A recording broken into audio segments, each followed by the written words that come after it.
Janet Pershing speaking. I'm going to be helping facilitate the session today, and I'd like to welcome you all to this webinar. We're glad you're all here, and we are looking forward to a series of 4 of these sessions over the course of the next 8 weeks or so. First thing I'd like to do here is to get you a little bit oriented to the electronic platform we're using and let you understand some of the ways that we plan to interact. So you can see here we have a number of different mechanisms for involving you in what we're doing here in the session. As the host mentioned, if you have technical difficulties, you're going to use the chat function to speak with her. But the other functions here we will be introducing to you as we go. We'll be doing some polls and quizzes. We will have a whiteboard function where you'll be able to write in some short answers. We've got some exercises. We'll be having some sharing from one of your fellow Promise Zones. The San Diego Promise Zone is going to be sharing some of their experiences. We'll have some open question and answer sessions, and we'll have some discussion. Now, in order to do a number of those exercises, we are going to need to have you able to speak on the line. We have all been part of webinars where there's been the dog barking in the background, the doorbell ringing, the hold music. We are really interested in not having any of those things disrupt us today. So I'm going to ask you all right now if you would please use your own mute functions on your phone or computer to mute yourselves. In just a moment, I'm going to ask the host, Chantel, to unmute all of the lines. And what that will do is let everyone unmute themselves at will and break into the conversation. If by any chance you accidentally become off mute and there is background noise, Chantel will mute you manually. At that point, you will not be able to unmute yourself. So if you would like to be unmuted, if Chantel has had to mute you manually, you should use that chat feature to let her know your name and that you want to be unmuted so that she can take care of that for you. So with that, please make sure you have muted yourselves, and Chantel, go ahead and unmute the group so we can speak to each other when the time comes. All right. So with that, I'd like to move on to a little bit of an overview of what you're going to be having in the webinar. And the first thing we're going to do is have a poll to figure out a little bit about who is on the call. So we'd like to do a quick poll, if you can bring that up for us, Chantel. What you can do is look in the lower right-hand corner of your screen. You will see that there is a poll question there. It's asking you what your role is in the Promise Zones initiative. We'd like to get a little sense of who's on the call. So choose your Promise Zone role, and do make sure that you hit the submit button that's in the lower right-hand corner. If you just hit the radio button, your selection will not be registered. So go ahead and let us know who's on the call.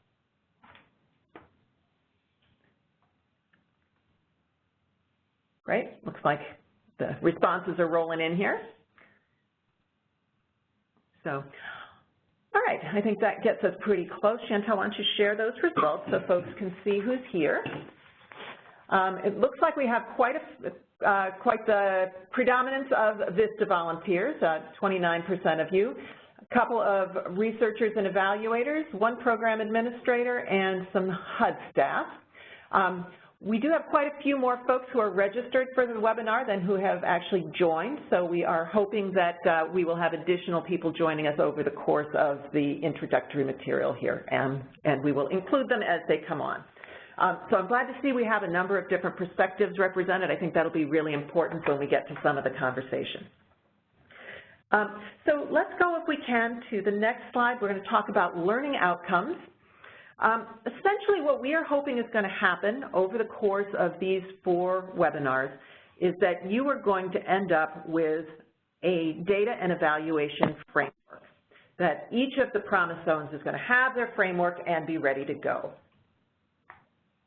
I know that a number of you do in fact have either full or partial frameworks at this time. And so for those of you who already have some work done on those, this will be an opportunity to reflect and refine those. And for others of you who haven't really gotten a good start, this will be your chance to make that happen. And we do hope that those of you who are further along in the process will be able to share some of your experiences and learning with those who are just beginning. So what I'd like to do now is another poll. In this case, we want to get a sense of where you are in your capacity to develop a data and evaluation framework. So again, look in that lower right-hand corner, and please select the option that fits you best. Are you in really great shape? Are you doing pretty well on your framework? Are you not too confident about it, or are you struggling a little bit with it? And we may have people at all different levels, and that's fine. So go ahead and choose your favorite, whether you're not started, whether you're rock stars who are in great shape. All right, we're looking pretty good. Why don't we go ahead and close that poll. So it looks like we've got quite a mix. We've got nobody who's really struggling, but we've got quite a few who are not too confident, and only one who feels like they're in really great shape. So a little bit of a range, and definitely folks who have some work to do on their frameworks, which means you're in the right place. This will be our chance to help you really get to the end of that process by the end of June. So our next slide here shows you what the four-part series is going to consist of. This session, we're really going to be taking a look at working with your partners, because that's such a crucial part of how you as a Promise Zone will be forming your data and evaluation, framework. And we're going to talk a lot today about the theory of change and logic models, which really are the foundation of what you're going to be doing with your frameworks. Session 2, we're going to actually dig into that concept of data and evaluation framework. Exactly what is this thing? What does it look like? What are the pieces? How are we going to get there? And we will really look at the different kinds of evaluation that you may want to plug into your framework. Session 3 is going to look at data. I'm going to look at the data sources, the kinds of data you may be getting, and really talk about some systems for collecting and maintaining the data you need to collect. And finally, in Session 4, we're really going to talk about some best practices for analyzing data. We're going to look at data visualization. And we're really going to think about how you can use that to drive decision-making and to really engage partners, new partners, and inform people about what you're doing with your Promise Zone. So that's the lay of the land for the 4 sessions. It is certainly the case that many of these topics are interrelated, and we may get to a topic where you have a question that we're really going to be covering in a later session. If that's the case, feel free to ask the question. If we know we're going to be tackling it later, we may ask you to hold the question and we'll put it in a parking lot until we get to that later session. In addition to the 4 webinars that you know about, we are going to be making sure that you get the kind of support that you need through a couple of other supports that HUD is making sure are being provided to you. The first is office hours. There's going to be one-on-one help available to each Promise Zone as you complete your homework.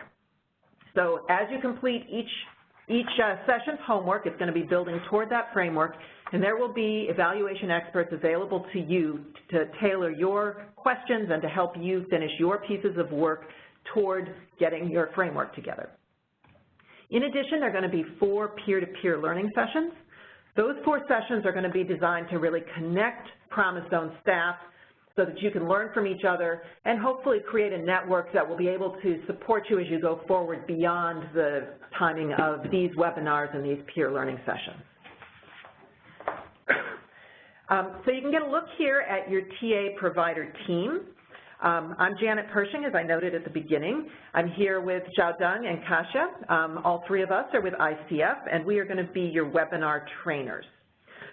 We will then have office hours and the peer-to-peer sessions, and those will be provided by Trish, Jennifer, and Manolia. They are all with AIR, and they will manage both of those pieces, the office hours and the peer-to-peer sessions. We work for 2 different firms, but we are partnering here to make sure that you get the support you need in all dimensions. So for webinar information, you're going to be getting that from the 3 trainers you see at the top, and you will meet Trish, Jennifer, and Manolia as you get into the office hours and the peer-to-peer sessions.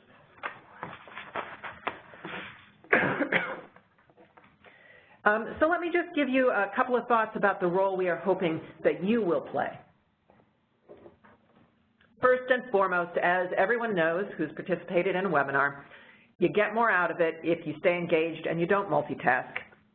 So if you can convince yourself to turn off your email and put your phone down and really focus on the content, you'll get more out of it, as you well know.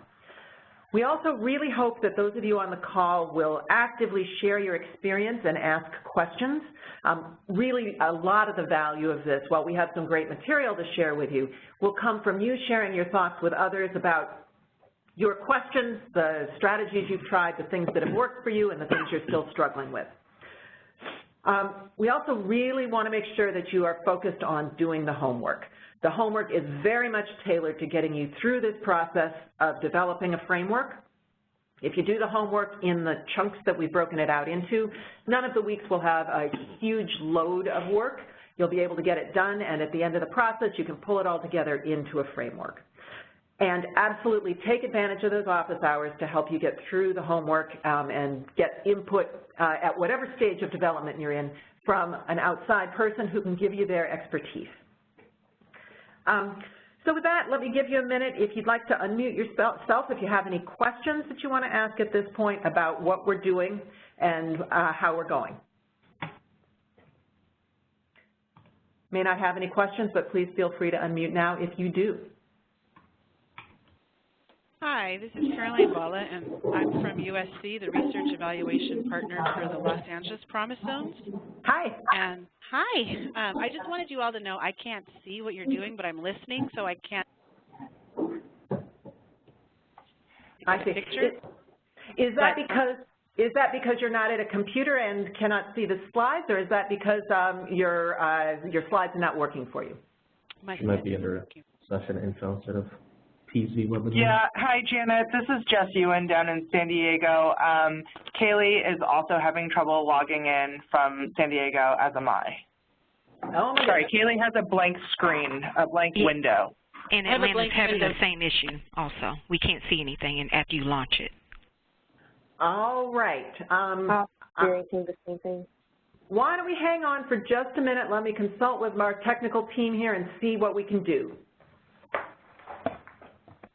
Hey, Cal, FYI, other people are having problems, the same issue. You can tell them. Oh. Okay. Just tell them that. It opens in a different program, so if people are still looking in the spot where they clicked on the link, you won't be able to see anything. You have to look on the bottom to see if there's another program open. I just get a blank white box opening. It's a separate, but it just says fail in the top in part of the bar. I've tried it on 2 different browsers and 2 different computers. So I've done the same thing and getting the same result.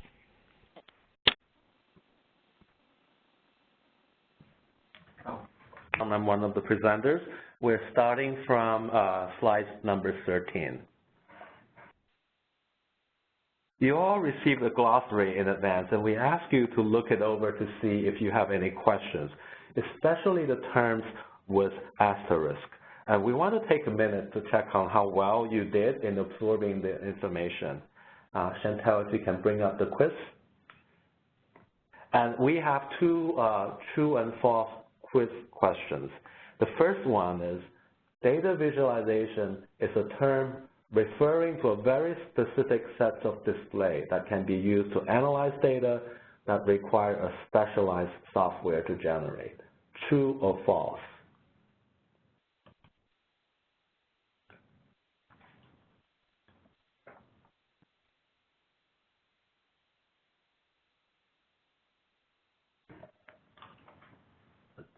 The answer is coming in.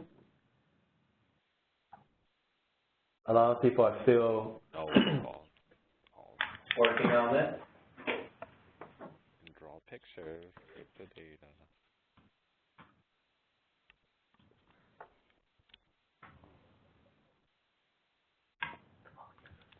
Yeah, let's close the poll. Looks like a lot of people are still undecided. This is a little bit tricky. The correct answer is false, because data visualization really has, it doesn't really have a finite number of display. And more importantly, although it is true that some would require specialized software, it is not always the case. Second one, Chantal, if you can bring up the poll, the quiz. It reads, the important distinction between primary and secondary data is timing. Primary data are data collected prior to the start of an evaluation, while secondary data are data collected after the evaluation. True or false? False. Primary data collected directly from whatever you're studying. Secondary. This is Janet. While you're thinking, I will just jump in to say we've had several people kind of muttering under their breath in the background, clearly not on mute. Chantel is muting you, so if you have a little trouble being heard later, make sure to use the chat function to ask her to unmute you. In the meantime, please, everybody, make sure you are muted. Okay, let's close the poll. This time, a lot more people ventured out to give their response. And of all the ones that we've received, they all answered correctly. It's false. The important distinction between primary and secondary data is not when. It is the data source. Specifically, it's who's collecting data. Primary data are usually collected from the evaluator or the program people, whereas the secondary data are data collected by somebody else and provided to the evaluator and to the team. Let's move on to the next exercise. We're going to talk about the glossary terms for a few minutes. And Chantal, if you can bring up the whiteboard function, and for those people who can access the WebEx, I would encourage you to try it. Please type in any confusing terms that you want us to be sure to clarify by writing them down in the whiteboard. And do that by selecting, if you can see on the upper left corner, there's a T in the toolbar. If you click on that T and then click on the whiteboard, you can type in your response. And I will just add, for those of you who don't have access to WebEx at this time, if you would like to just say out loud any terms that you'd like to have explored, please feel free to do that, and we can just jot them down here. Yeah. And as people are writing down their answers, I just want to clarify how these glossary can be used. If you can notice that the one that marked with asterisk are, for the most part, represent those terms that we either define or they are directly related to the webinar. The other terms are related to evaluation, and they have specific meaning that you might come across while you are looking at the references or start digging more into the world of evaluation. So the key point here is that we would expect you to understand those terms with asterisk at the end of the webinar for sessions, and the rest of them will be used for your future references.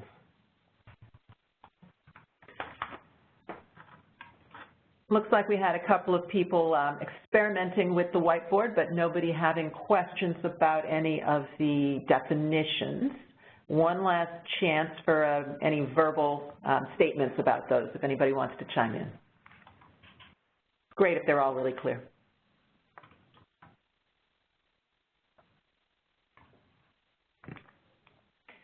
Okay, we have someone who doesn't have a glossary. So two ways that you can access the glossary. For those who registered prior to yesterday, I believe, Laura, it should have been attached to your, there should have been an email explaining that you should review it in advance, and it should be attached there. If not, we will give you a URL at the end of this webinar that will take you to a link where you can actually access the glossary. I think rather than trying to spell out a URL here when not everybody has got access to be able to see things on the screen, I'm not going to do that right now. We will get that to you afterwards, and you can take a quick look after the session is over. You can definitely let us know of any terms you'd like to have explained further after the session, and we can tackle them next week. Now we have some response. Thanks for those responses, and we won't be able to review them right now, but we will clarify them as we were going through the session. For example, we're going to talk about logic model today, and we're going to talk about group C indicators in more detail in session 3, and descriptive statistic in more detail in session 4. So we will keep those in mind as we go through those related contents. Chantal, if we can move to the next slide.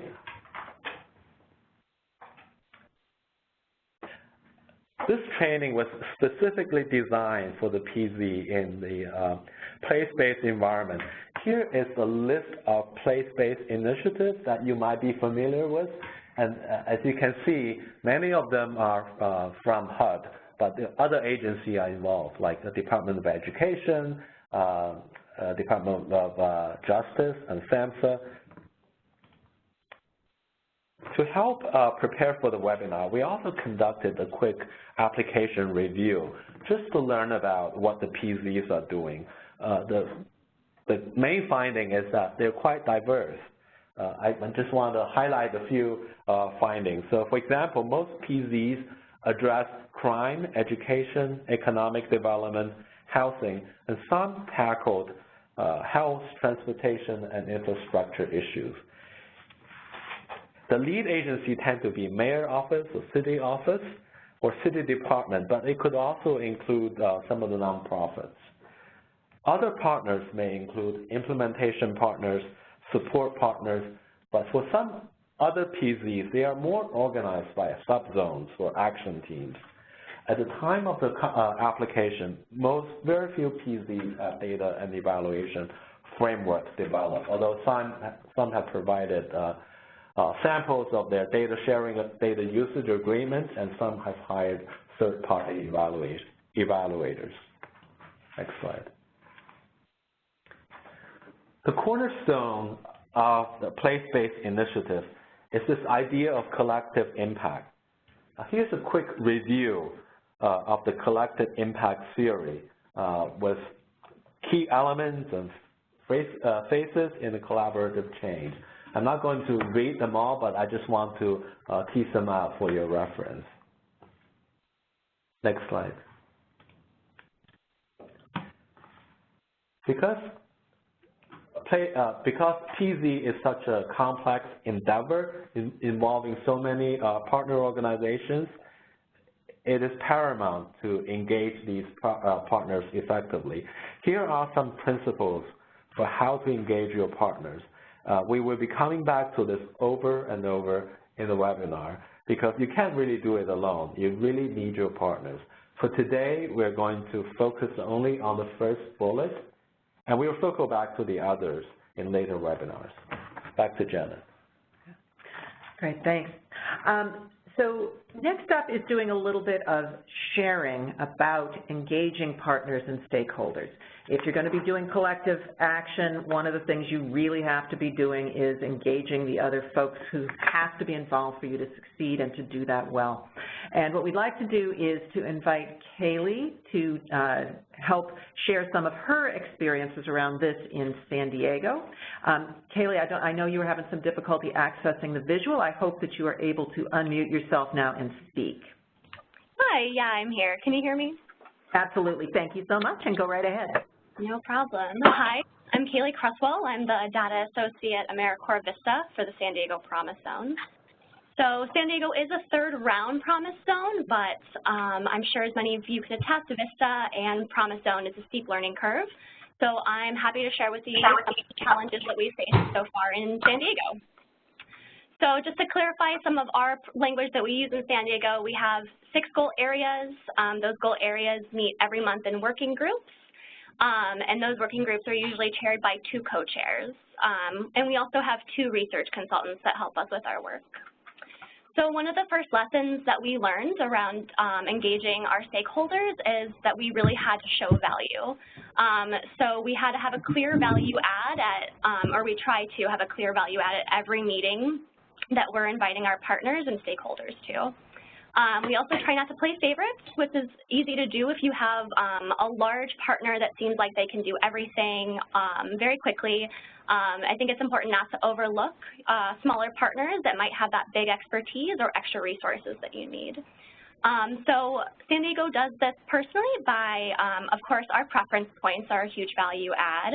We also do grant alignment meetings. So the Vistas look up grants that we think our partners might be competitive to and invite them around the table to see how they might work together to apply for that grant. We also do activity alignment in our monthly meetings. Of course, data and knowledge sharing, which is what these classes are all about. That's a huge value add, especially to our smaller partners that might not have that capacity at their organization. And also reminding our partners that Promise Zone is a network. We also hold all partner meetings, which are open to the public and, of course, all of our partners, and that's once every 4 months. So that's more doable for our smaller partners who maybe can't attend a long monthly meeting every month, and it's an opportunity to get everyone connecting and back together. In the future, we're looking to meet around funding opportunities more often to have that as a value add, with a caution that we don't have any mission drift. So we're not going after funding just because it's there, but because our partners are able to, and it aligns with their mission. Another lesson that we've learned around engaging stakeholders has been to clarify their roles. So we've learned that unclear roles can lead to apathy at best and messy misunderstandings at worst. So you'll have those that are afraid to step on toes, so they won't get involved, and then you'll have those all too willing to step on toes. So it's important that we remind our partners and our stakeholders that the Promise Zone team is really the backbone, and that they're the drivers of the work. So in San Diego, we've done that through an MOU, which is a Memorandum of Understanding, and that's signed by all of our organizations that are our partners. And that really clarifies our roles, both on the side of partners and the Promise Zone. Makes everything clear. We also have written roles and responsibilities for the co-chairs, the Vistas, the consultants, et cetera. We don't have those signed, but they are very clear and laid out and written down. And finally, as far as clarifying roles, as we've moved from planning to implementation, our consultants used to have a lot of support, but our co-chairs have recently taken over agenda writing, meeting facilitation with the Vista support. And Vista support often looks like reminder emails, sending past documents to use as templates, reminding co-chairs of in-progress activities, and note-taking. There's a few things that might be overlooked or silly, but we found them very useful as far as engaging stakeholders, and that is appreciation and patience. So it's obvious, people want to engage with positivity.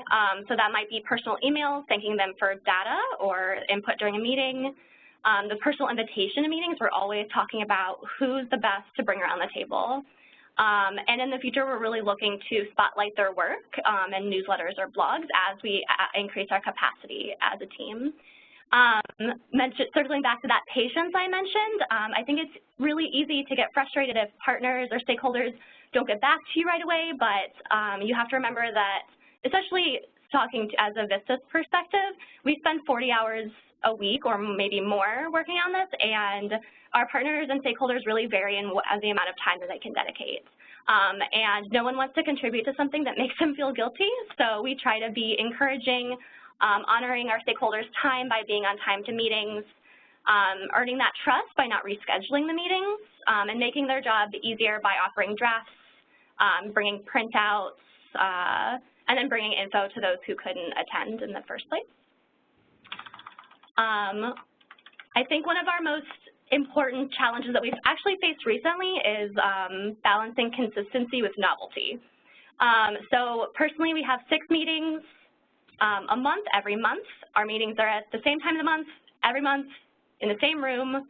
If any changes are made, it's across the board on all of our forms of communication. We've had challenges with that before where partners say, oh, I showed up to this meeting, I didn't know you changed it, I'm not happy with this, and we have to apologize. That's not an ideal situation, so we've learned that lesson.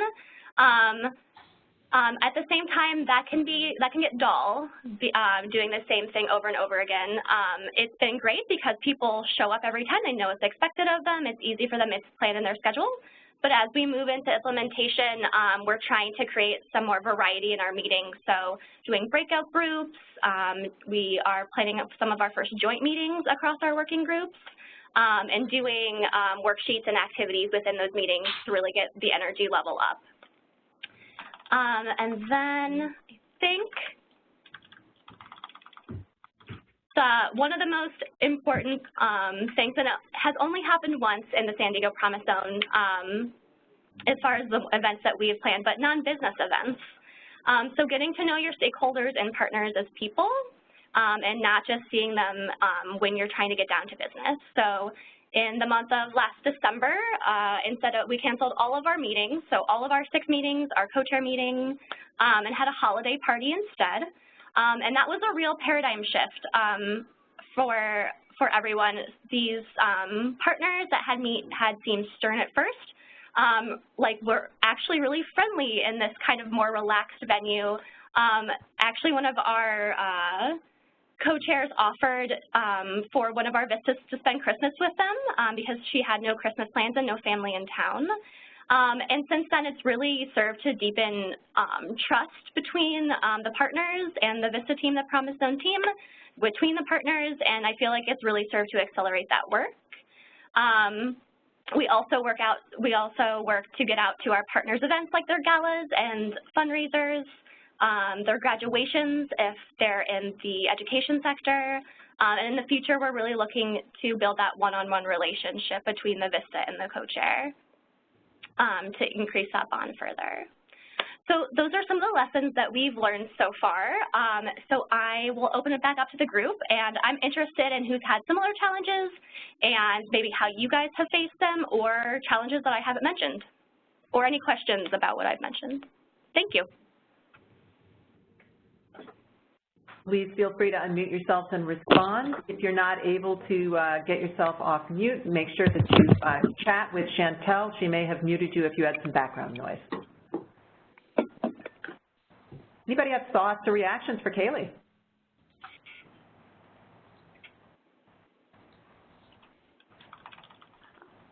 I'm curious about whether others have done some of the kinds of interesting and unique things that San Diego did, you know, the holiday party as an example. Any other Promise Zones have some interesting techniques that you've tried or that you're thinking of trying to engage your stakeholders?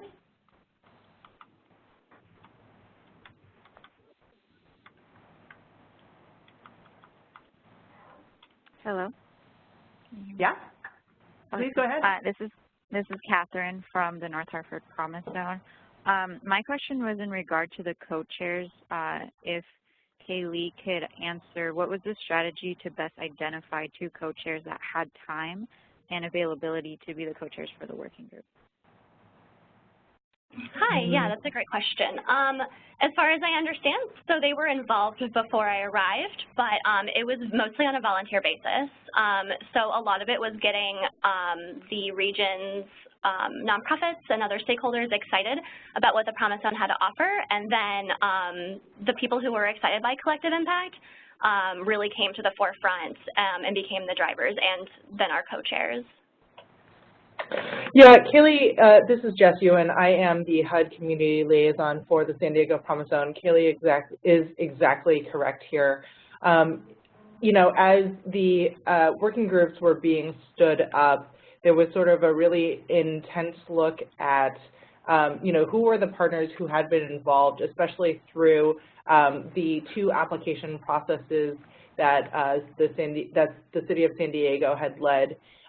Who were our implementing partners, and then in most cases, going to leadership at those organizations and saying, you know, we still want you guys to participate, we want you to help lead this work, will you participate in this? And either having them participate or them designate somebody from their organizations to participate. It was very much on looking at the people who are doing the work and who aligns with the work of that particular working group and having them lead. We are going through some transitions.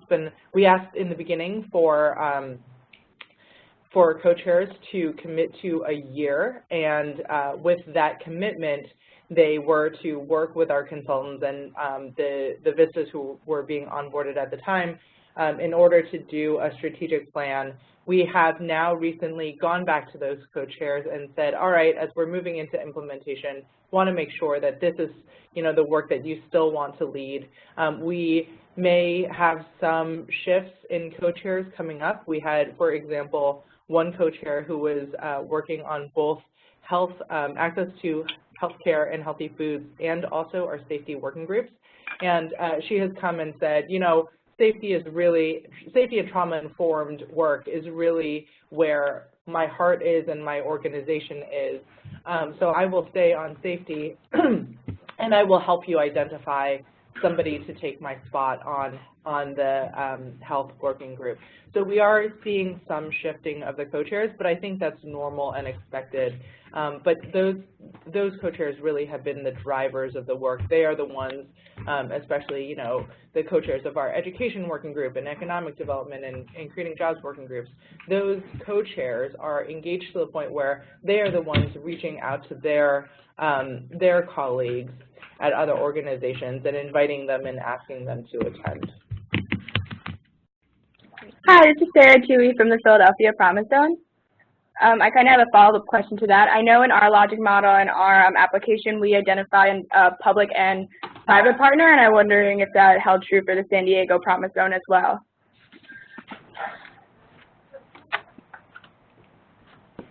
Yeah, so now especially that we're going into implementation, we are really looking at especially industry partners. So a lot of our first steps into implementation are focusing on disconnected youth, so those youth that aren't in school or in a job. So it really brought our jobs and education group together, but we've recognized the importance of having hiring sectors at the table telling us what they need and what they want as far as training these young individuals. So we've actually found that it's kind of we've really formed an organic network. We already have a few community colleges around the table, and those community colleges already have those strong connections with industry partners that we're looking to reach out to. So I'm not sure if they were listed specifically. We definitely had educational institutions and health institutions as well as nonprofit partners. And along the way, as we logic modeled, we did come up with large industries. But now that we're getting down to the nitty-gritty, it's definitely as inviting specific names around the table. It's really become an organic process of inviting through people who are already around the table. And Janet, I'm going to jump in real quick. We're at the end of our time for this segment, but it's been really informative. So I'm going to get one more question on the table before we wrap this up. Kaylee, we know that some of the Promise Zones had some trouble reaching out to educational partners, especially in high schools, because of personally identifiable information issues. So the question is, how has relationship building improved your access, or do you still have trouble communicating with those partners, those education partners in particular? Yeah, of course.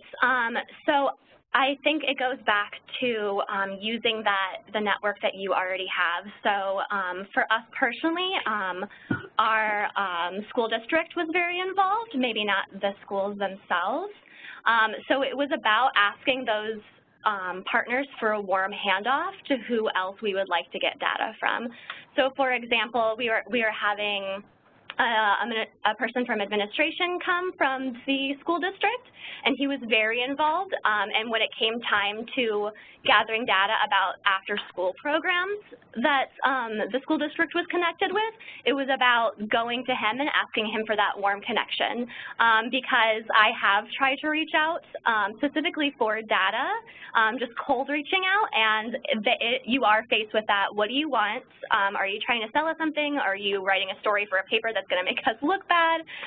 So it's much easier if you can find someone who's first or second or even third or fourth degree connected to who you want to reach out to.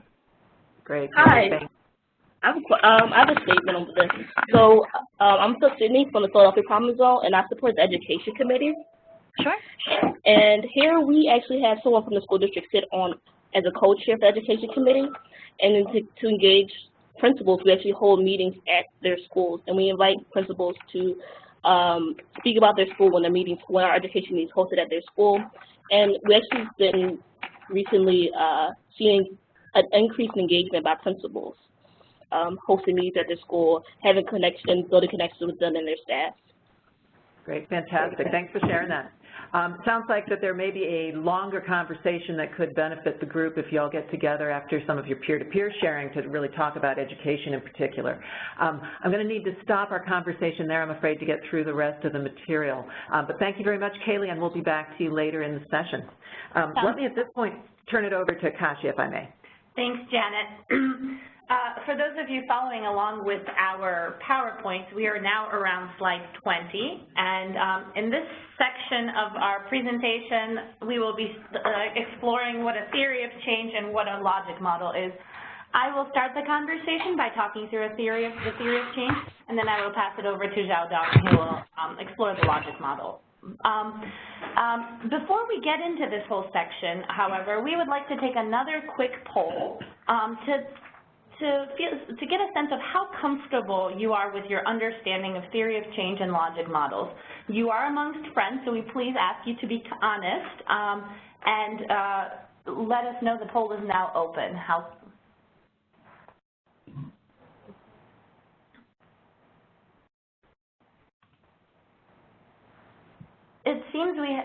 It seems like we have a range of responses, with some folks saying that they only have a vague understanding all the way to folks who feel extremely comfortable with theories of change and logic models.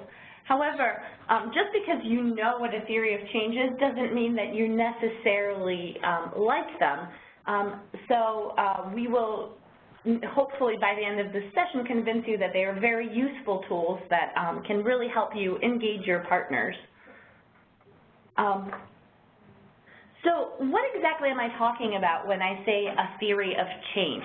In plain language, a theory of change, or a TOC, is a way to check your logic and see why you think what you're proposing will work.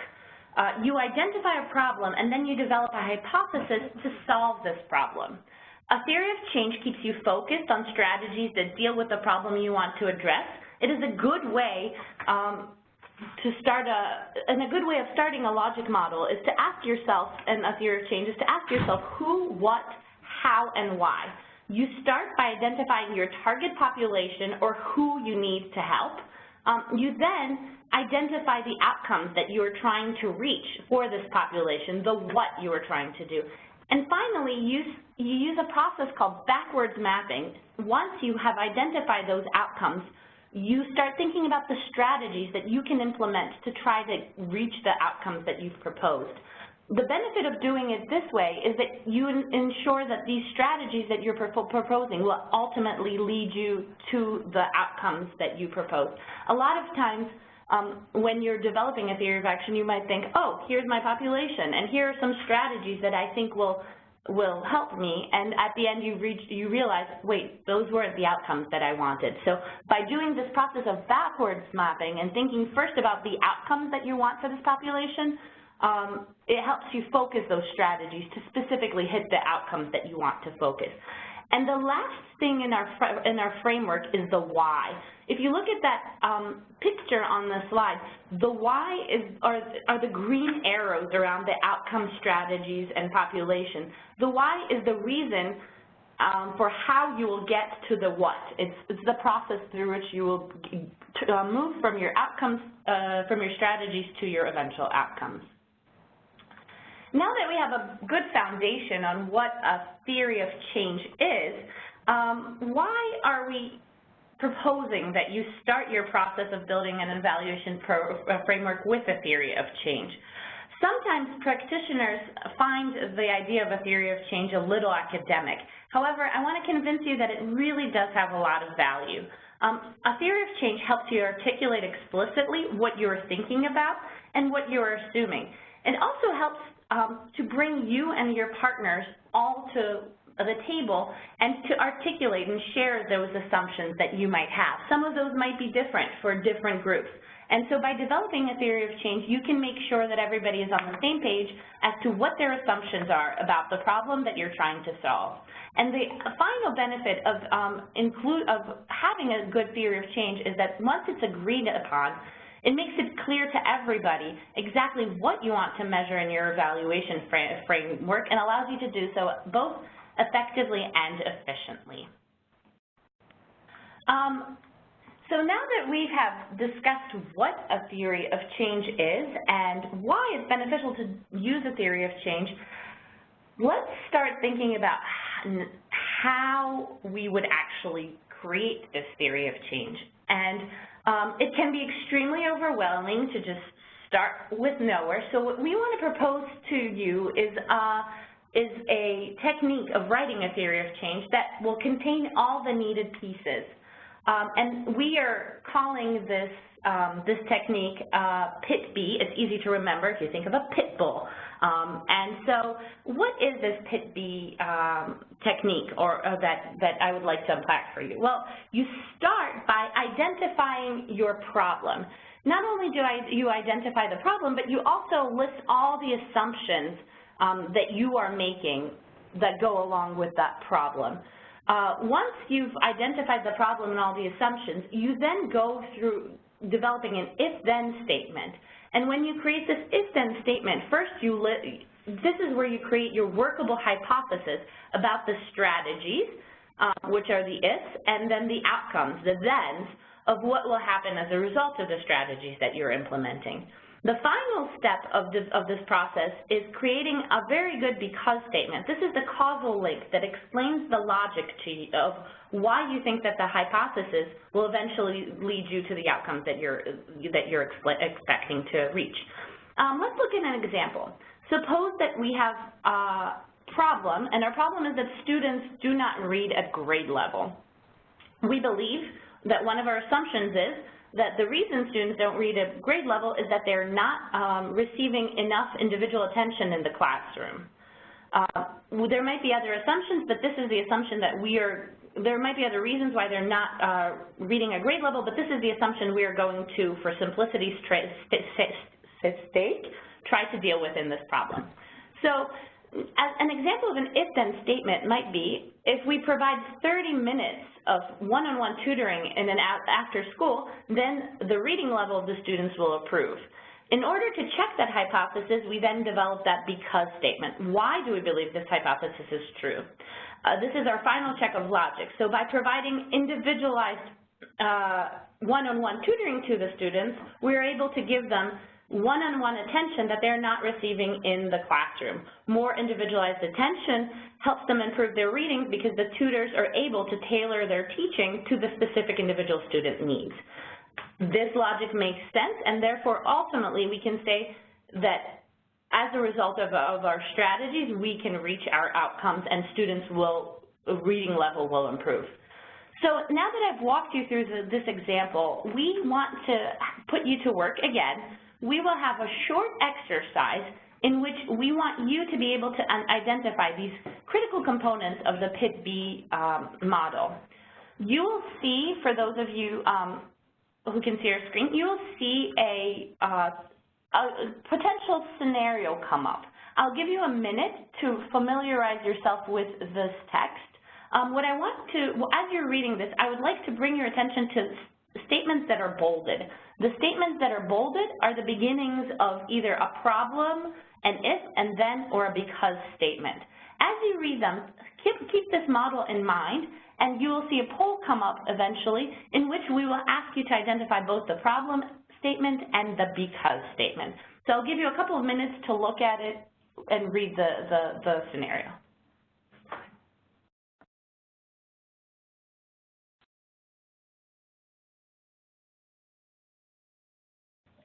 And for those of you who are following along with the PowerPoint, we are now on slide 25. So I'm going to give you one more minute, and you will now see a poll come up. What we want you to do is we want you to identify which of the words, the bolded words, identify the problem statement first.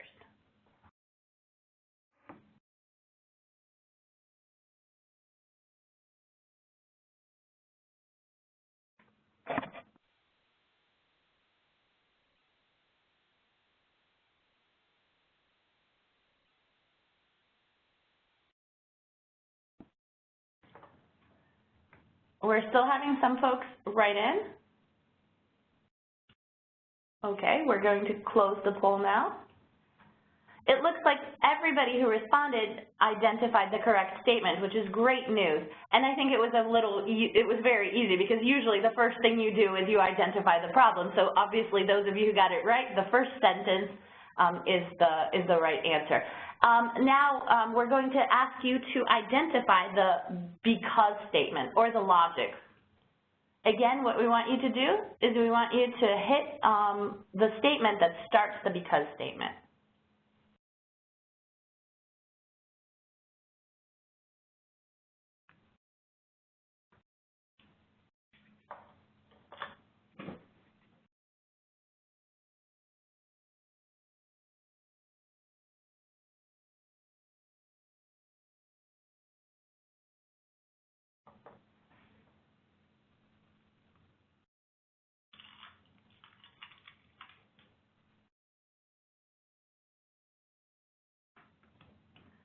So it looks like this question was a little bit more difficult.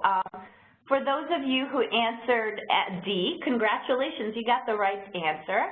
But because there was several votes for different statements, let's walk through this problem piece by piece.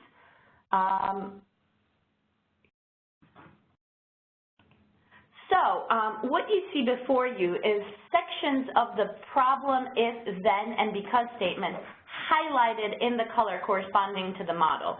So what you see in red, starting with adolescents in our city, that is the problem we're identifying. Not only are we identifying the problem, we're also identifying those assumptions about our problem. And here you see we believe adolescents did not know how to make good food choices and so on. That is where we're identifying our assumptions. Following this, we have our if-then statement. The if represents the strategies that we are going to be using, and the then represents the outcome we're hoping to reach. So if adolescents learn about healthy shopping and cooking, then those students will become healthier. The outcome we're trying to reach is students are healthier. The strategy we're going to use is we're going to help them learn about shopping and cooking. And that final piece, the piece that folks had a little bit of a hard time identifying, the giveaway here is that it starts with the words because. And this is where we're testing our logic. Do we truly believe that? Why do we believe that introducing a strategy is going to help us reach our ultimate outcomes? We believe this because we believe that once students learn about how to choose better food options and develop they will develop positive attitudes towards eating. I just wanted to draw your attention to the very last statement, that ultimately the statement that starts with ultimately this will reduce adolescents' obesity and related ailments. That statement is a final step in which we check if our logic is correct, do we really solve the problem? And here I believe that we do, just in through the theory of change. It's easy to develop a theory of change that doesn't necessarily 100% mean that the program will work. However, one thing that I also wanted to highlight is that a theory of change is just a hypothesis. Even if your particular program is grounded in evidence-based practices that were implemented somewhere else, does not necessarily mean that the same program will be successful in your particular setting. This is why it is very important to, at the very beginning, list all the assumptions that are particular to your specific case, which will be slightly different. And a part of the purpose of the data evaluation framework is to test whether your hypotheses will hold up in your particular setting. The last thing I wanted to mention before I pass it on is I wanted to talk about some common pitfalls that we have seen in our theories of change that we have seen in our experience. One common pitfall is creating a circular logic and basically stating my hypothesis will work because my hypothesis will work, or basically restating the hypothesis in different words. For example, let's say we're trying to implement a dropout prevention program, saying simply, we will introduce a dropout prevention program, and as a result of the dropout prevention program, we will help the problem of dropout. That introduces a lot of circular logic and doesn't really explain in clarity what the because is in this situation. Another common pitfall is having your theory of change be too focused on the process. Rather than really thinking about the link between strategies and outcomes, these theories of change tend to focus way more on exactly the details between the strategies that you're trying to propose. Another pitfall is including too much history of the program in your theory of change. Remember, what you're trying to produce is a statement that explains your logic, not give a history lesson of why this is the program that you chose. And finally, and this goes back to a point I made previously, a lot of folks try to, in the because statement, provide too much information that reads like a literature review, just because this, to show that the program that you're implementing is evidence-based, that it's been successful in previous iterations, and just providing too much of that literature review context. This is supposed to be a short statement that explains why this particular program is going to work in your context, rather than providing an overview of all literature available on this program. And with that said, I'm now going to pass it over to Janet. So for those of you who are following along in the slide deck, go ahead and move to slide 30. We'd hope to have a little bit of discussion right here, but I think we're going to skip that for the time being and do some Q&A and discussion about this at the end if we have a little time. I just want to make sure we don't cut ourselves short on some of the other content. So when you look at slide 30, one of the key takeaways that I hope we will have some time to discuss later is making sure that you figure out how you're actually going to use your theory of change. It does you no good to articulate a beautiful theory if you don't actually use it to guide your work. And so in the webinars that are coming up, we are going to be talking about a variety of ways to really apply that theory of change in your work and to the various elements of your framework. And in fact, I think we'll hear a little bit more about that from Kaylee when we start thinking about her logic model in a little while. So with that, let me ask Xiaodong if you could go ahead and talk to us about the logic model, and we can maybe discuss theory of change and logic model together when you're done. Sounds good, Janet. A related topic to theory of change is this idea of logic model. Some people see these as two different tools, with the theory of change focusing on the why question and the logic model focusing on the how question. But I really see them as the same thing, in that the logic model is simply a visual representation of theory of change. Next slide. So why logic model? The key value of having a logic model is really to help us unpack the complexity into clearly articulated program theory. The process of developing a logic model is also a process to establish common understanding among partners. It also provides an opportunity to uncover holes in the program theory. And let me give you an example using a healthy food program as an example, and we will use the same example throughout the discussion of logic model. Let's say the program goal is to improve children's health. In conceptualizing what needs to be done, different folks came up with a long list of activities, and one of them was to provide training for teacher well-being. Upon closer examination, partners concluded that this activity won't directly contribute to the goal, and hence they decided to drop this particular activity.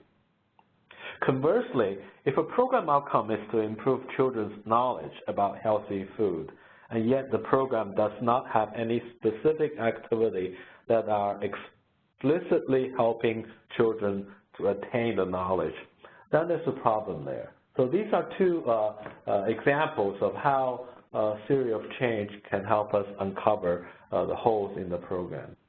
Next slide. We are on slide 33. Here's an example of a template for a logic model.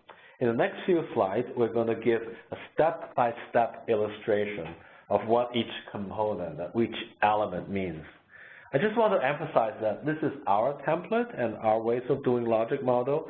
Others may have had their own template or slightly different things of defining, different ways of defining and labeling things, which is totally fine.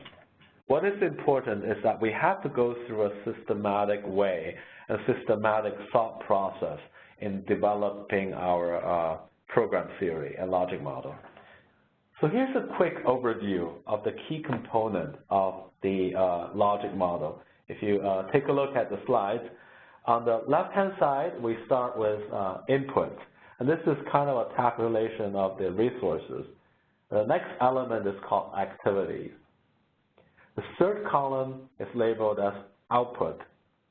And the final section are outcomes defined by short-term, medium-term, and long-term.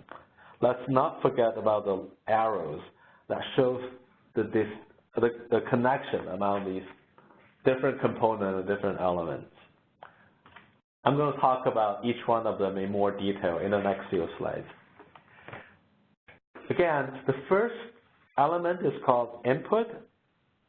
The input may include financial, human, organizational, and community resources. This is especially important to tabulate these resources here because the PZs have lots of pieces that have to be coordinated. Next slide. The second element of a logic model is called activities. Sometimes it's also known as strategies. They are the tools and actions that we hypothesize that will bring about the intended change. In this example, we provide a few sub-bullet and sample activity for our healthy food example. And these activities may include providing workshops, providing counseling, and providing referrals to food programs and resources.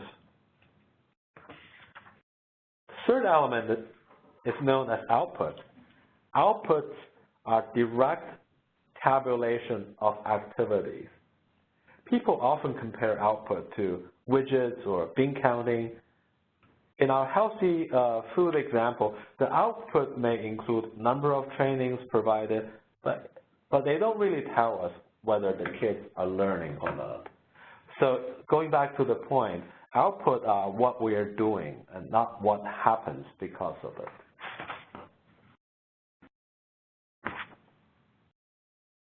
The fourth element is called outcomes. So they refer to the expected change resulting from the program. And these are our ultimate goals. If you don't see the outcomes materialize after the program is completed, either or both of these two things are happening. First, the theory might be flawed. Or second, the program is not implemented as designed. Since the PZs are 10-year initiative, we offer some guidance on how to define short, medium, and long term. So for example, we we arbitrarily say anything happened within the first 3 years are short terms, between 3 years and 5 years are medium, and after 5 years are long term. But pre-Cs may have their own criteria, which again is totally fine. The bottom line is for long-term investment strategy like promise zones, you don't have to wait for 10 years to see what happened. You really want to be on top of evaluating the activities and whether the short-term outcomes are materializing so you can make mid-course correction. Next slide. And now we are on slide 38. In doing the logic model, we often find that people are confused about the difference between output and outcomes, especially since both elements can be expressed numerically or can be quantified. Here's the recap of the key differences, both in terms of definition or in terms of examples. I'm not going to read them, but the key takeaway is that just listing the output is not enough. For example, we cannot just give out 40 books without trying to determine if this activity improves student learning or not. Next slide. Now that we have defined different elements of a generic logic model, let's try to put it together by going through our healthy food example and clarify what they mean as they related to the healthy food. So for example, in terms of input, the input could include grants, money, staff capability, and the curriculum that they use to educate children about healthy food. The activity may include delivering the curriculum or delivering the training program. The output could include the number of workshops provided, number of people or children that has been trained.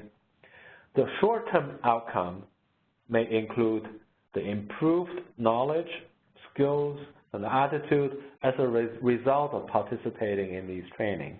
The medium outcome could be reflected in improved healthy food choice and healthy behavior. And the long term in this case would be the improved health in the community. So this is just a very quick and example of how we put it together. Next slide. In the previous slide, the logic model that we have shown were developed from left to right, starting with the input and thinking through the activity, resulting output, and ultimate outcomes. Another way to do it, which Kasha illustrates, and she was a strong proponent of that approach, is called backward mapping, as displayed in this graph. In this case, we start from point A, which is a long-term outcome, and try to back into what needs to be done to get there from point A. As Kasha mentioned, there are several benefits of doing this backward mapping exercise. So for example, we can dream big by envisioning the end point. Secondly, it also helps you focus on what input that will get you what you want and not necessarily be constrained with what you have right now. But again, both ways will work fine. For promise zones, now we are on slide 41, things might not be as tidy. So for example, you may find yourself in a situation where the partner have already several certain activity being implemented when everything gets started. In that case, so they are at point A.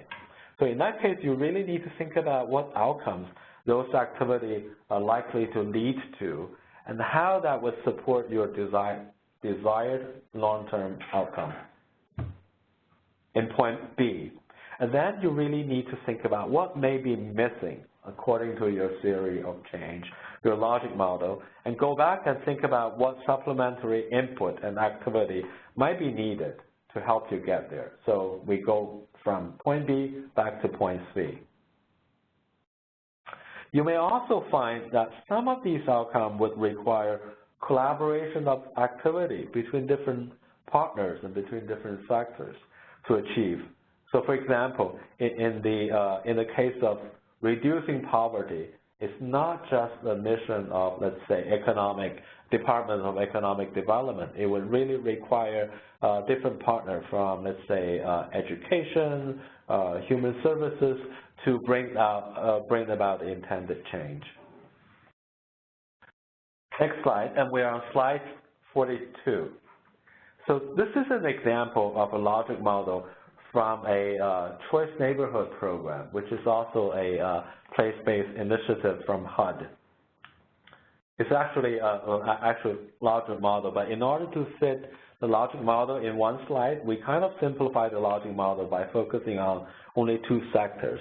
The first sector, the first row, is about housing, and the second one is about community development. So I really want you to take a closer look and see how different activities leads to outcome and how they drive different output, and how the different output would drive different outcome, eventually leading us to the long-term outcome, which is to transform our neighborhood.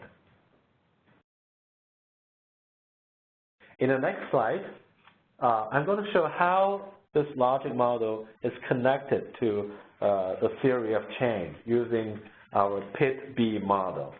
So we kind of have it nicely color labeled. Essentially, all the activity here are our if statement. The activity including demolishing, rehabilitating, or constructing housing, or different kind of community improvement activity. These are our if. If these activities are to take place, then we will see our long-term outcome, which is that, the fact that the whole neighborhood has been transformed. And everything happened in between, from the output to short-term and medium outcome. These are our because statement. These are our what it takes from the if to our ultimate long-term outcome.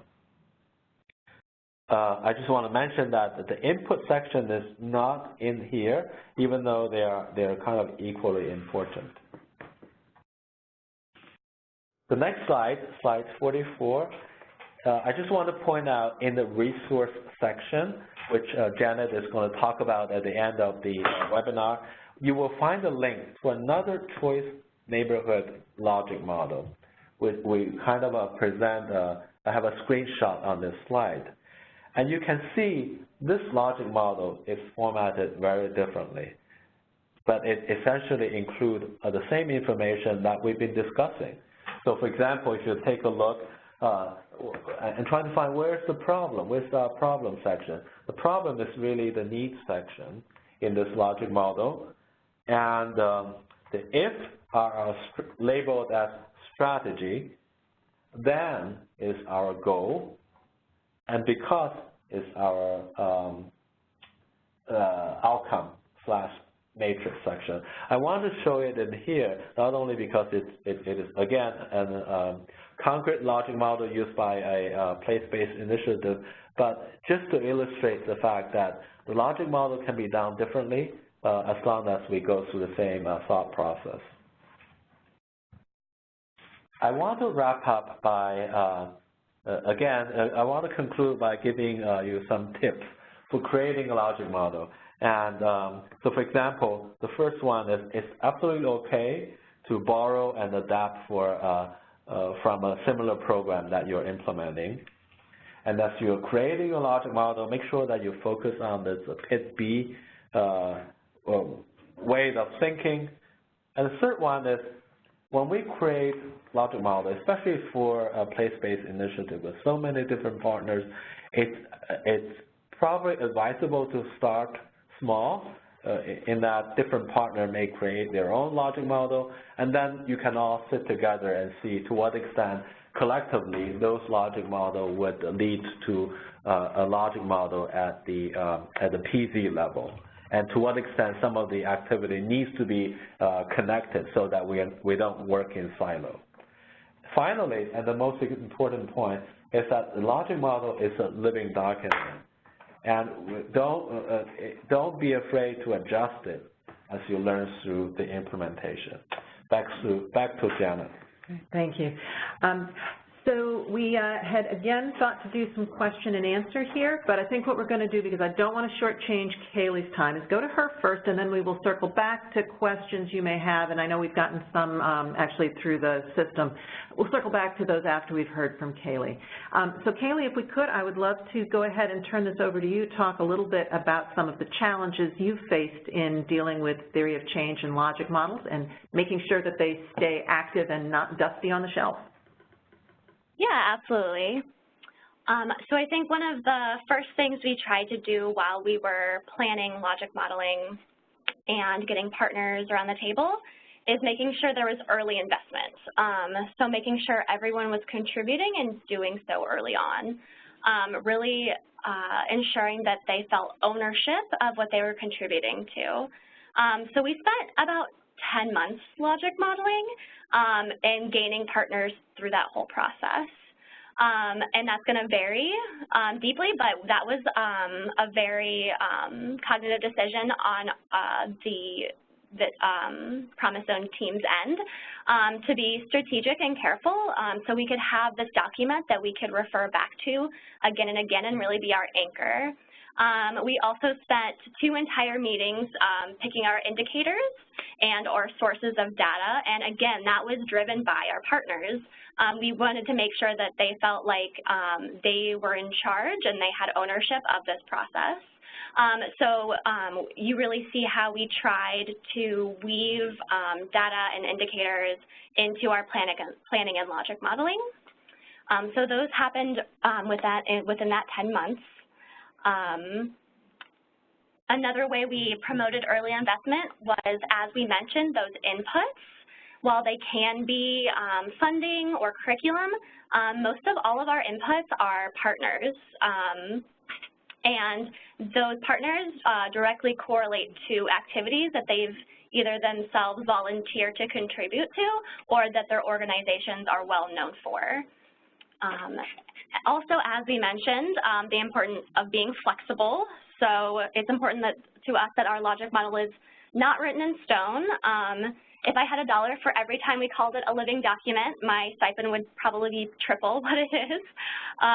So it's a jumping off point for new initiatives. If it was written in stone, I feel like it would be a big turnoff for more partners to join us and strengthen our initiatives, so it's very flexible. So for example, both our jobs and education, as I mentioned, have a focus on those disconnected youth. So what we ended up doing with our logic model is we took one sub-goal from each working group, a sub-goal from jobs and a sub-goal from education. We took their logic models and then we combined and reordered a sub-goal from their logic model. And now we have like 4 steps and activities under that. And we plan to use that as a guide as we go forward working on this specific, serving the specific population. That meeting took a half an hour and a couple follow-up meetings, but it was very easy because we had already had all of our thoughts written down and who was going to contribute to this in the logic model that we had spent time previously on. Third, it's very important to have well-recorded baby steps we've found. Logic models for Promise Zones can be huge and overwhelming. The San Diego Promise Zone has 6 goal areas, so our logic, and each one has a logic model. So that's pages and pages and pages. So as we moved into implementation, we were very careful to prioritize what we wanted to tackle first, and then timeline the rest. We also were careful to keep track of the changes we made so that there were no Groundhog's Day meetings, that we weren't coming into a meeting saying, you know, what did we change in the logic model last time? Who's going to contribute to this? It was very clear, like, meeting before last, what had changed and what we were going to work on in this meeting to keep us from being overwhelmed and keep the work on track. fourth, to keep the logic model from sitting on the shelf, is we find it helpful that it has a voice, that someone be the official manager or kind of advocate for the logic model.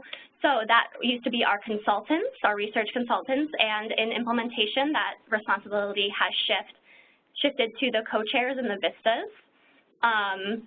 It also needs to be someone that believes it's a good tool. You don't want someone that's perhaps more action-oriented in their work and doesn't believe in a lot of planning. You want someone that likes to strategize and believes this is a really good method of implementation and planning. And finally, just presence, just having it at the meeting. So printouts of our logic models are present at every single meeting, and they're used. We use them as reference as we're talking about what work we're trying to get done.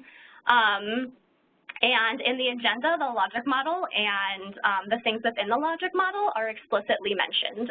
So as we're going through our agenda for that day, it will say, okay, well, we're looking at sub-goal B in the logic model today and these activities. So it's very specifically called out. So those are the things that we found. We rely heavily on our logic model, and I think all for the better. It keeps us centered. It keeps us from getting distracted. So that's the end of kind of how we've looked at logic modeling. So my question to the group would be, if you have a logic model, do you find it helpful, divisive, or neutral? And if you don't have a logic model, what is the guiding values or the document that you're using instead of that?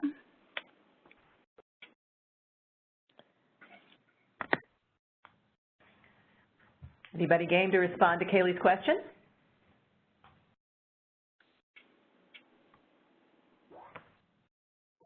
This is, excuse me, this is Jeremy Stroud from the Spokane Tribal Promise Zone. I use something that's, I guess, kind of similar to what you're referring to, or at least I've tried to start. The only difference, I think, between mine is that this is showing a one segment model that's a progression through a one specific challenge.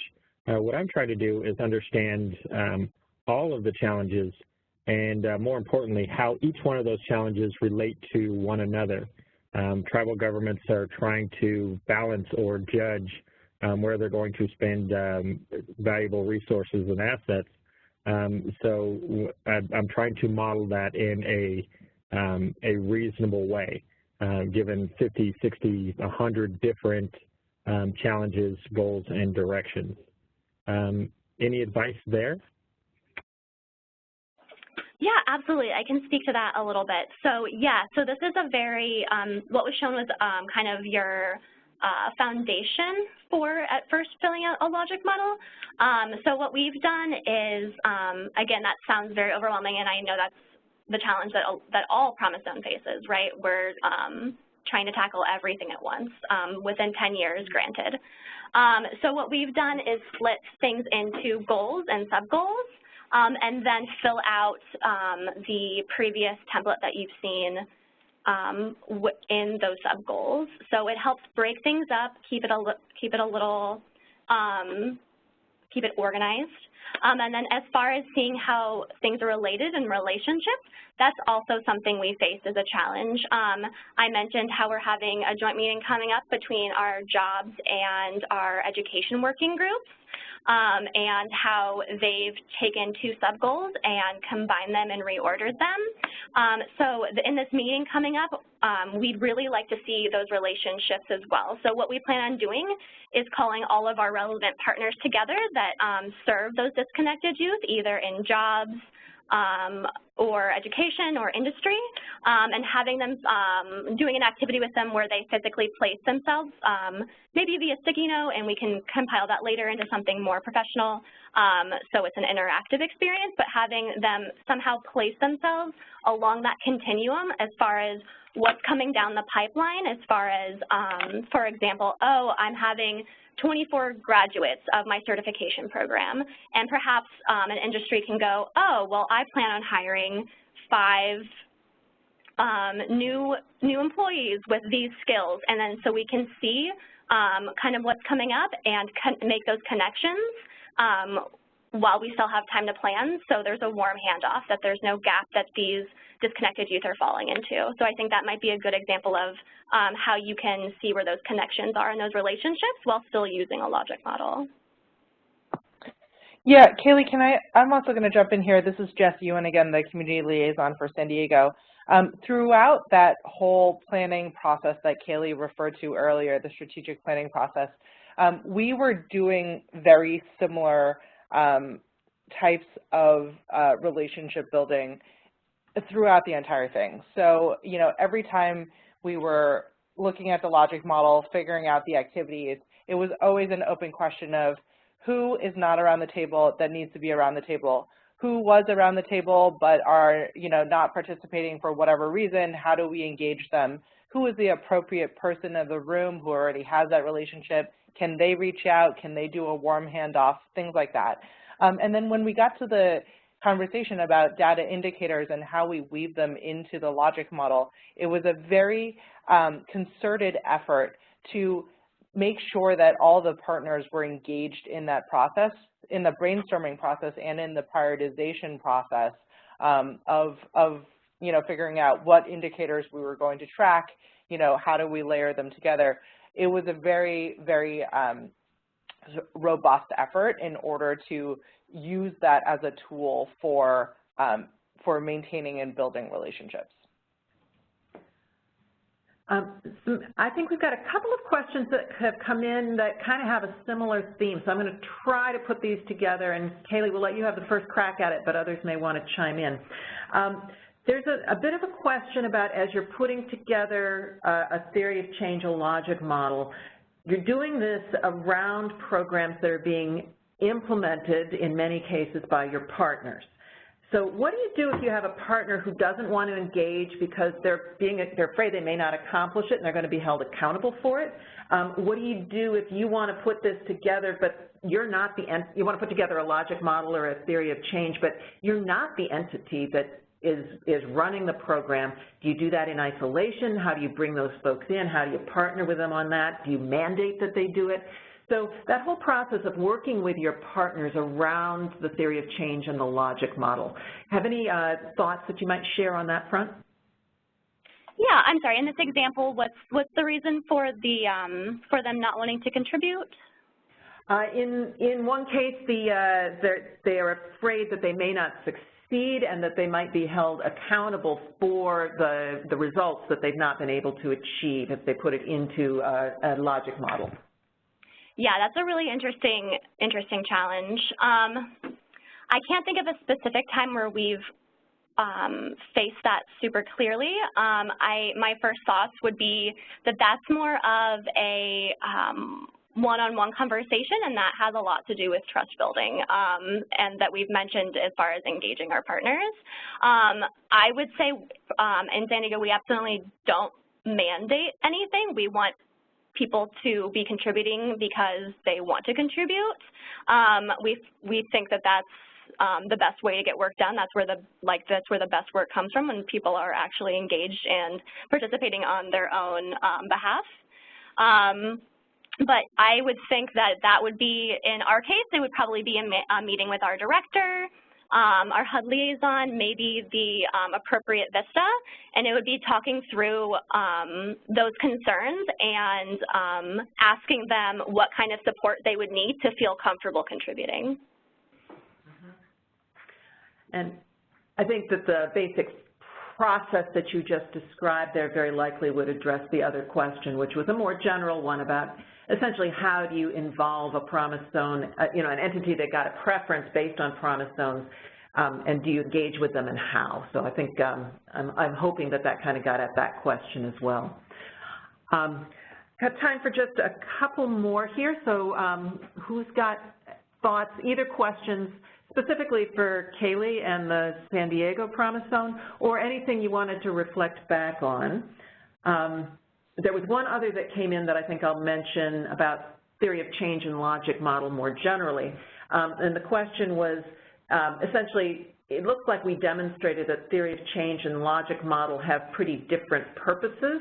And so if you start trying to think about them as a single thing, as some people do, that seems kind of confusing. So I guess my clarification would be, I think if you think about the theory of change as what you think is going to be happening and why, and the logic model is really how are you going to implement that? What are the actions you're going to take and the outputs you're going to create to get where you're going in the long term to achieve the vision in your theory of change?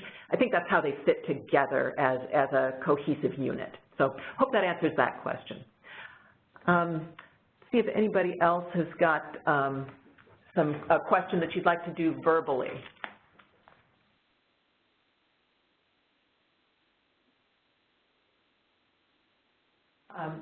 Not hearing anything, I will go ahead and just read another question that came in here on the screen.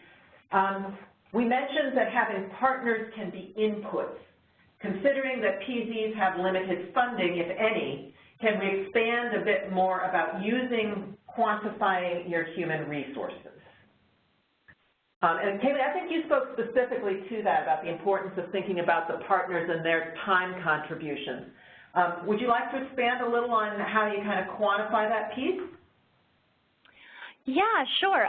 Personally, we don't have any quantifier next to the partners in the inputs, but human capital is huge. It's the cogs, they're the cogs that run the whole Promise Zone. As far as taking full advantage of that, we've been talking a lot about asset mapping. So we've been using some different tools from that and reaching out to our partners. If you have a local 211, that's a great source. They have a organized database that's accessed online that says all of the local nonprofits at least, and the services and the populations that they're serving. So that's a good way to clearly see in one place where your partner's strengths lie, but nothing beats directly reaching out to those partners. And also I would recommend all of our Vistas sign up for several different newsletters from our partners. So it's a great way to keep up on what's going on in our partner organizations, especially because as people are coming to our meetings, they only represent one person and sometimes what are huge organizations. So no one can know everything that's going on. It might not fall under their purview. So that's a great way to get a big picture look on some of the things coming down the pipeline and recent successes and resources that your partners could possibly offer that maybe the representative that they're sending isn't quite aware of yet. Great, thanks, Kaylee. I did have another one come in here, a bit of an observation in some sense, basically pointing out that we need to make sure that as we think about this, we're framing it with the emphasis on the fact that the PZs don't do or implement these programs.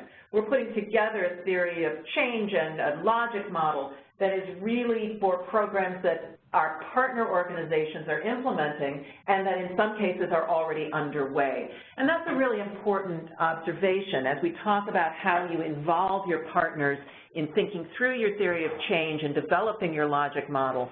Obviously, they are the ones who are out there on the ground doing this work, and you need to make sure that they are in sync with you about what you're putting in your model. At the same time, as we noted, there are going to be multiple different segments of activities that you hope are going to come together for an overall goal, that collective action output. And so as the PZ, you really need to be able to bring it together and synthesize that material that's coming in from all of your partners.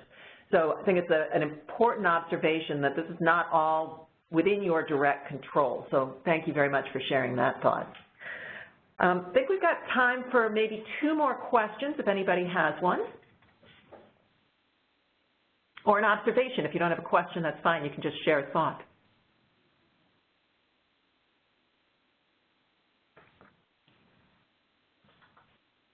I guess one of my questions, and this is one that depending on how many of you have actually gotten yourself to the point of having a theory of change and a logic model. Have any of you found that you have had an opportunity to use it? We heard Kaylee describe that it is on the table every time they have a meeting. They use it very regularly in her community. Anybody else find themselves using it actively in that kind of a way or in another way?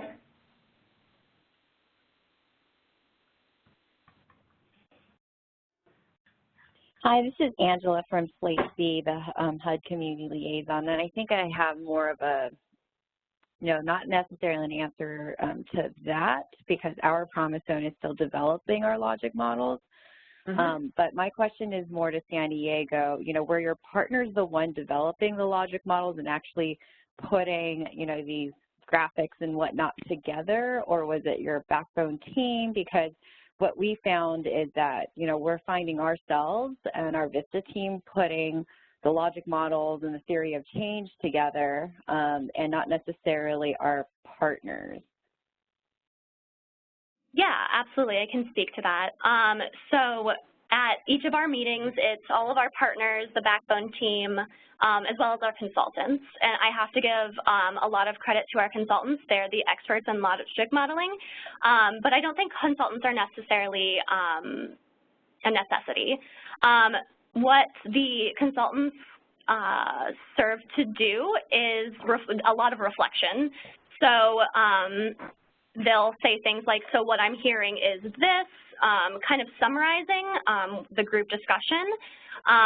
So a lot of reflection, and then they'll be editing the logic model on site when those reflections are approved by the group. When the group says, oh yeah, the partners say, yes, that is what we're saying, or not quite, we need to wordsmith a bit, and then the consultant will write down those changes in real time. Yeah, to build on what Kaylee was saying, the consultants for the San Diego Promise Zone did a really great job of working with the backbone in order to guide the Promise Zone partners through the logic modeling process. And as Kaylee mentioned, doing a lot of that, I hear this and making sure that everybody's on the same page, getting consensus, and then turning that into what you see in front of you. And, over time, because, consultants aren't forever, that work really has transitioned to the backbone team in partnership with the co-chairs. And that's how I think moving forward it's going to be. So just as a follow-up to that, are there any tips or advice for Promise Zones that don't have a consultant, where it's like our backbone team? I know this is great that we're doing this data TA in this webinar to learn more about these logic models and the theory of change. But, for Promise Zones who don't have consultants, then we're really just relying on the liaisons, our director, and our Vista team to put these pieces together. Are there any tips on how we should be putting these together or involving our co-chairs? Yeah, I think absolutely. Oh, I'm sorry. Sorry, go ahead, Kaylee. Yeah, I will mention first, I think the most important thing is to make sure the logic model isn't sacred somehow, that your partners can't touch it or you need to do everything perfectly. It's just, it's a tool, and it doesn't require a certificate or a degree to be able to mess with it. You do have to think carefully about, what's an output, what's an input, what's an activity, are these things supporting one another, but it's very, very accessible to anyone who wants to use the tool. So as we did have professional help, but I don't think it's necessary. After we went through our logic modeling, the Vistas kind of sat down and made our own logic model, and we found it a really helpful exercise personally. So it's very attainable for anyone who wants to approach it, and I think it's important. I know there were some challenges that got brought up as we were logic modeling because, as Jess mentioned, just recently did we transition to the co-chairs having more autonomy over the logic model itself, where the co-chairs would be like, oh, we need the consultants and we're not sure we're doing this correctly. So I think just encouraging everyone to really get their hands dirty in the logic model and ensuring that there's no special intense training needed in logic modeling. Yeah, we're just and about out of time, but Jess, did you want to get in a word? Yeah, I just wanted to say, really, the consultants, the most useful ad for them in terms of our process was for them to really just guide people and keep them moving along and to clarify. I mean, the questions that most of the time they would basically ask is, okay, we're looking at inputs right now. You know, what are some of the inputs that the group, you subject matter experts, have? You know, people would say things, they would write it down, and then they would say, okay, well, when you said this, did you mean that? Does everybody agree? Those were the types of questions that the consultants were asking, and it was really just to guide people through the logic model and then standardizing it across the 6 different work groups. I think it's eminently, like Kaylee said, eminently possible for you to do that without you know, outside help. And I'm going to need to cut us off there on the questions just because of time. Some great discussion, and Kaylee, thank you so much, and you too, Jess, for jumping in with all those thoughts to share. I'd like to move on to slide 48, if I could, and talk a little bit about the homework. I mentioned at the beginning that we're going to be working through a homework assignment after each of the 4 webinars, and by the end of the process, it will give you all the pieces that you need for your framework. We did have a question asking if you could have a preview of what the homework is. So I'll just give you the high level here. We can maybe get one written out for our next session.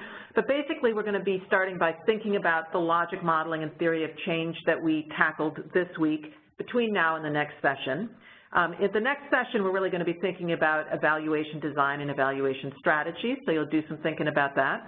The following one, you'll be thinking about data and what kind of data you will be collecting and your strategies for collecting and managing it. And then after the final session, you'll really be thinking about analysis and data visualization and how you're going to communicate your results. So at a high level, that's what the homework is going to look like. You're really going to be developing those building blocks of the data and evaluation framework. I'm going to repeat something that Xiaodong said because I'm really afraid people will walk away and be worried about this.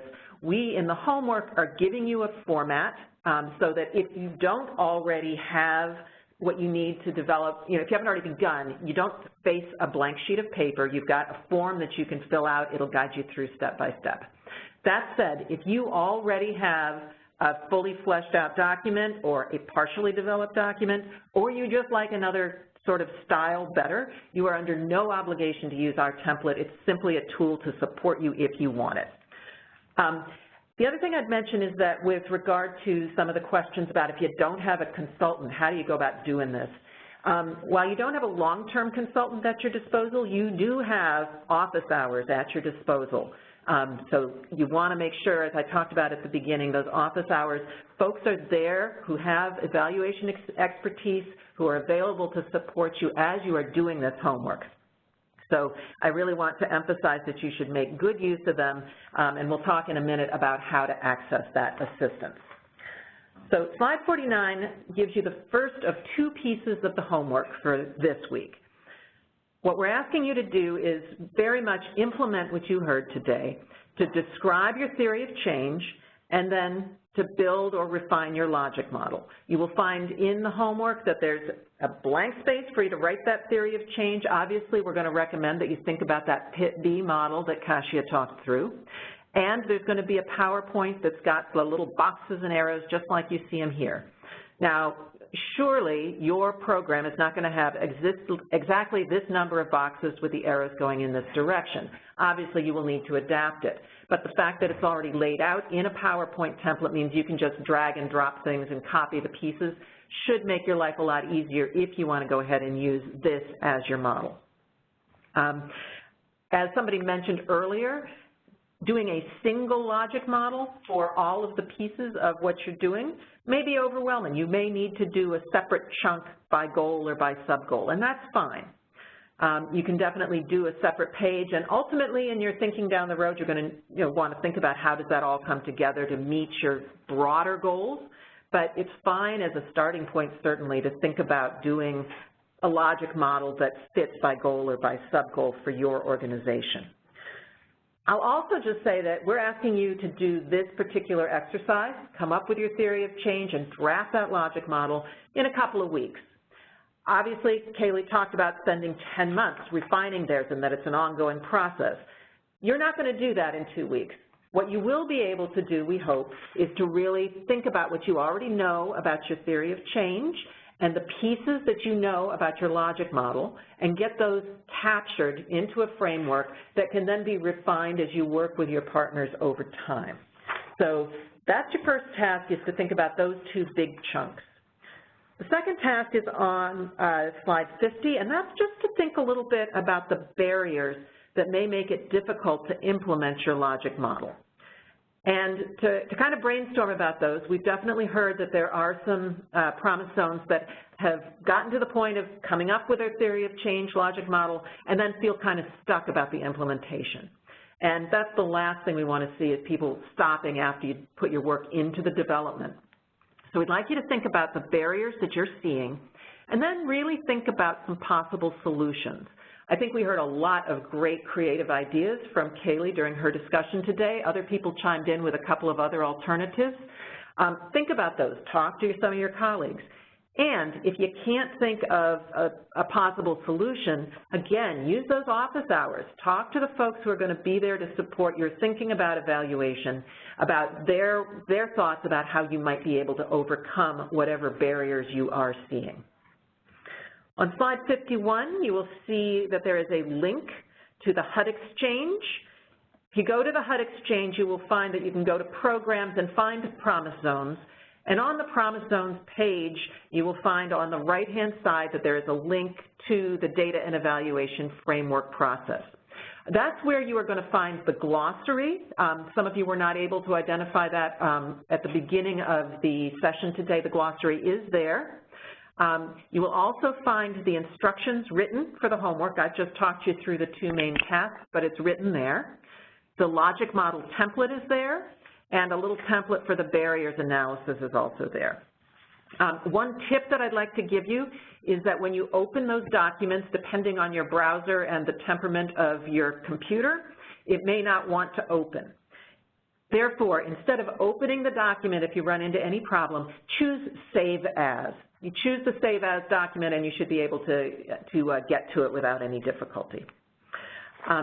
So that's the homework. I do want to just point out the resources that we've been alluding to on page 52, slide 52. Again, it's that HUD Exchange Promise Zone webinar page. You can find all of the materials for these webinars. The office hours, if you scroll down on the HUD Exchange Promise Zone page, you get to a place where there's a link on that page where you can sign up for office hours. The AIR folks have got hours on Tuesday, Wednesday, and Thursday of the week following each of these webinars. So you can go on there and find yourself a block of time and get signed up. You'll also want to be watching out for the peer-to-peer learning. May 9th will be the first of those sessions that AIR is going to be sponsoring. They'll be bringing folks together for some peer-to-peer sharing. You want to make sure that you catch that. And then we will be back here for the second of the 4 content webinars on May the 16th. Slide 53 gives you some references that we used as we put together the materials today. If you have interest in seeing anything in more depth, they give you some links that you can try there. That would include the last item, which is the screenshot that Xiaozheng showed you about the logic model that looked rather different but had many of the same pieces of content, just to give you an idea of different ways that you may want to think about and format your work to communicate with your communities over time. And that's what we have for you today. We are right at the top of the hour, so I'm going to wrap it up. Thank you all very much for your attention, and we hope that we will see you back here next week. If you have questions about the homework, you can go ahead and reach out about those. And if we're going to make sure that we take a look at the technology and see if we can figure out what folks we're running into so that we don't have that barrier again next time around. So with that, I'll thank you all very much for your participation, and we will see you in 2 weeks.